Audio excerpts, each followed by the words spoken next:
Greetings. This is a pen I actually got fairly recently. This is a Pilot Custom 823. I've been holding off on buying this pen for a while. I actually wanted one for quite some time. They make this pen in 3 finishes. They make it in a clear demonstrator, a amber demonstrator, and this one, which is a very, very dark translucent gray. I didn't really want the clear one at all. The amber one was really the only one that US retailers sold for quite some time. They just recently started carrying this dark smoke gray one, which is what they call the color on the market in the US, and I use that as an excuse for buying one. I really glad that I picked this one. I never was really crazy about the amber one, and I have a million clear demonstrator pens, so this one I actually like quite a bit. So for the US authorized retailers now, you can get it in either the amber or this what they call smoke color, which is really just a very, very dark gray. So let's talk about this pen a little bit. So it is a decently large pen. Here it is compared to a Lamy Safari and a Pilot Metropolitan, and as you can see, it's a bit bigger than either of these, which are not small pens to begin with. It's a decent weight, 29 grams. There's a decent amount of metal in the vacuum filling mechanism, and it does have a vacuum filler. This pen has a very nice cap band. It's fairly wide. It says Pilot, made in Japan, custom 823, and then it's got 2 groups of 3 stars. It has a unscrewable cap at the end, which is what operates the vacuum filling mechanism, which does have a shutoff valve. So we'll get to that in a bit, but this is one of those vacuum filler pens that has a integrated shutoff valve. Some do, some do not. This type does. It has a really nice clip. I love this clip. It's got this ball type end, which really, in addition to looking great, facilitates sliding in and out of pockets. It's this sort of severe V-shaped clip, and it just simply says Pilot engraved on the top. The pen is a screw-off cap, and it takes 1 3/4 turns to unscrew it to reveal a sort of average size section with some very, very unobtrusive threads. The pen does post, and posts quite well, but it is a fairly big pen, so you could use it unposted if you like to use your pens unposted. I'm a poster, so I typically tend to post my pens. The nib is quite nice looking. It's a large nib. It's what Pilot calls their number 15 size nib,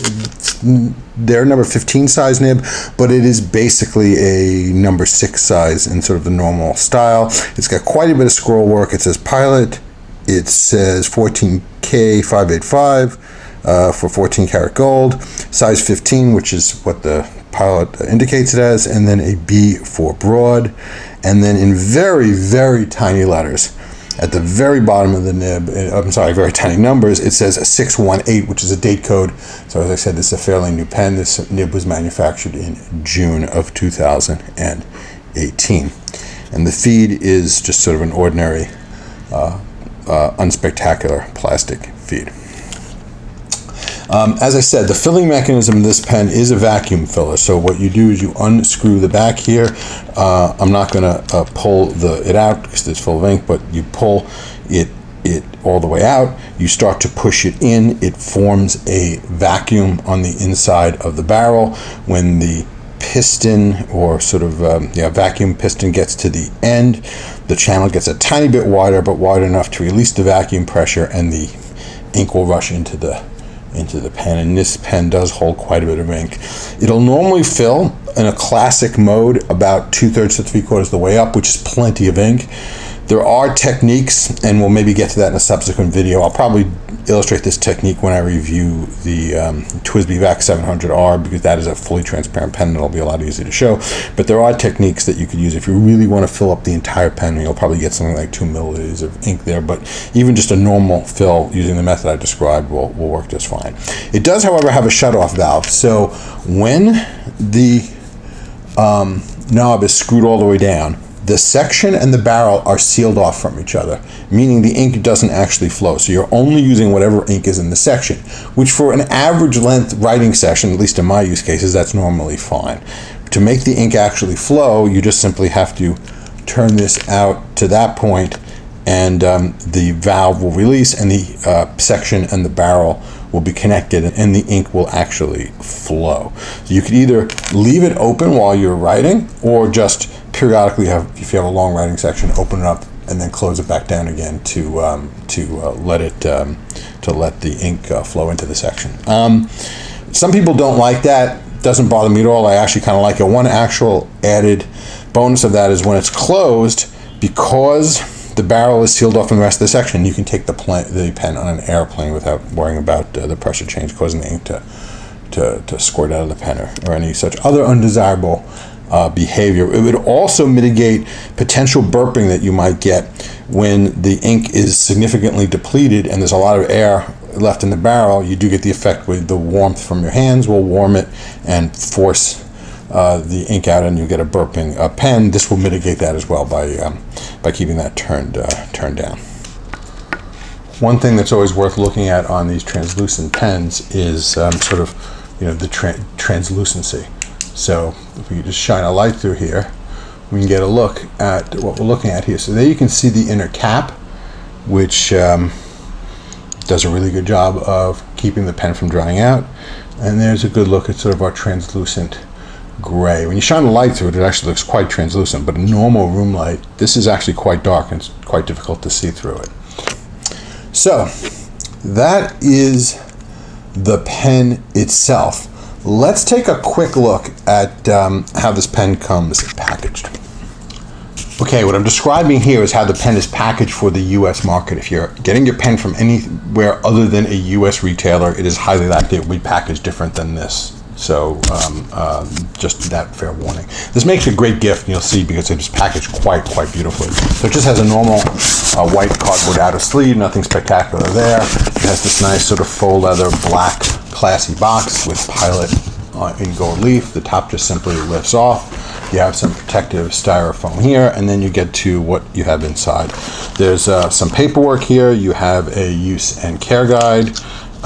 You have another use and care guide, which is specific to this type of vacuum filling pen.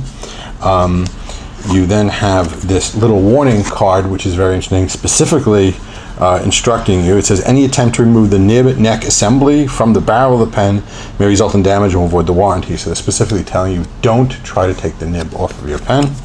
Okay, I won't, at least for now. And then you get to the pen itself. It comes sealed, obviously, in this just plain paper sleeve. And then you have the pen, which is nestled in sort of this satin depression here. And then you get a very nice bottle of Pilot blue ink. This is a very nice big 70 milliliter bottle, and it's a really nice glass bottle with a pedestal. Normally Pilot doesn't sell these 70 milliliter ink bottles in this shape in the US. So normally I have a bottle of Pilot Blue Black that I bought quite some time ago that I had to buy from a Japanese retailer and have shipped from Japan because I wanted this particular type of bottle. So this is actually quite nice and quite a lot of ink, and as you'll see in a minute, it's actually pretty nice ink. So that is how it is packaged. But of course, pens were meant to write. So let's see how this writes right now. Okay, what we're writing with here is a Pilot Custom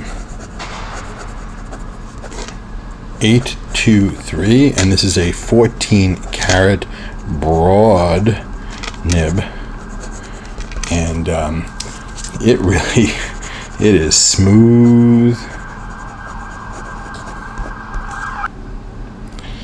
And it just has a really great feel to it. It's wet. It's really, I debated between getting a medium and a broad in this, and I'm quite happy I got the broad. It's a Japanese broad, so it's not super broad. This would be, if this was a German nib, this is probably more like a equivalent of in a Pelican or Mont Blanc of a medium. But it is just a super nice nib. I really like the way it writes quite a bit.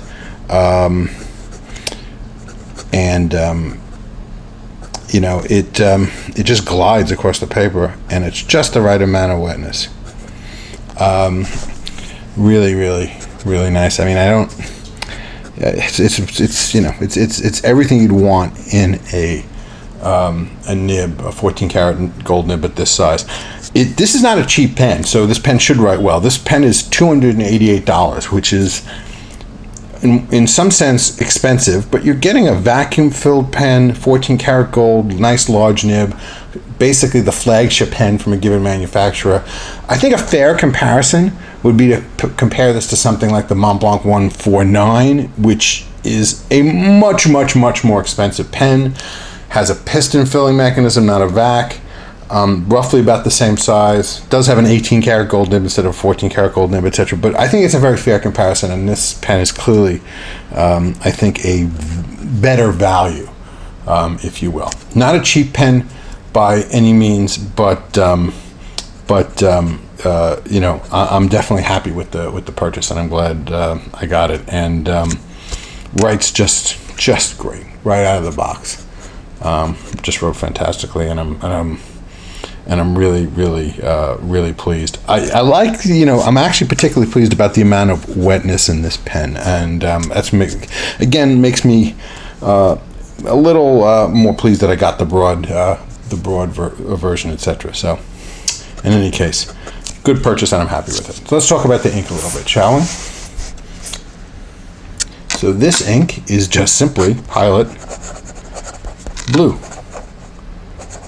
And as I said before, it comes in this very nice 70 milliliter bottle. And what's nice about this Pilot Blue is it's a standard blue ink, but it actually shades quite a bit, particularly in a nice wet pen like this. So you're definitely getting a little bit of shading, which I always welcome. And it's definitely a classic blue, not too light, not too dark, etc.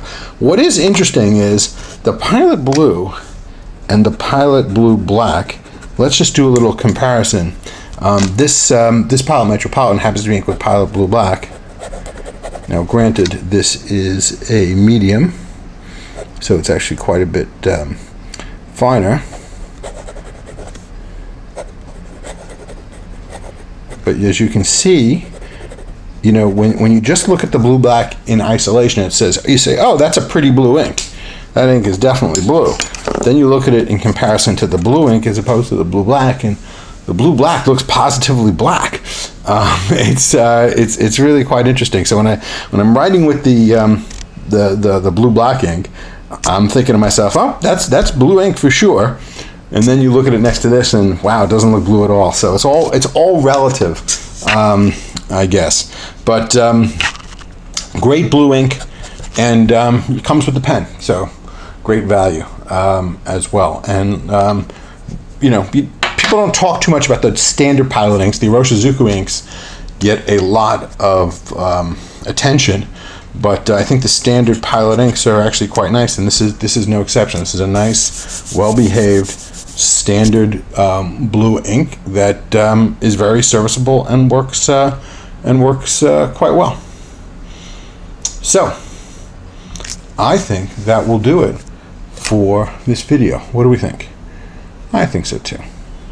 So as always, if you enjoyed this video, please subscribe. If you did not, please tell me why, and I'll endeavor to improve. But at any rate, have a good day. Bye-bye.